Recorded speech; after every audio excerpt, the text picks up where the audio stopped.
gabadhan walaasheena waxay oranjigan ama liintan ku aragtay waxyaabo gudgududan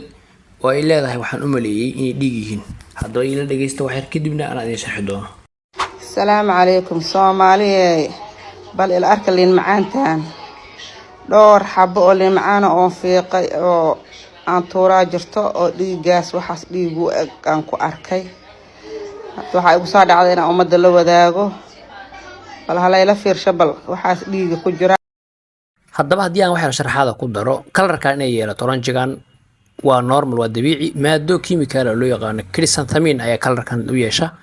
lemonka ama oranjiyada qaarna waa lagu arkaa inta badanna dee Soomaaliya oranjiyada banaankii uga yimaadaan noocan waxaa la sheegaa shiisalis iyo dhanka koonfureed Mediterranean-ka wadamada ku hareeraysan ayuu ka baxaa kalarkan inuu yeeshaan wax iska normal waaye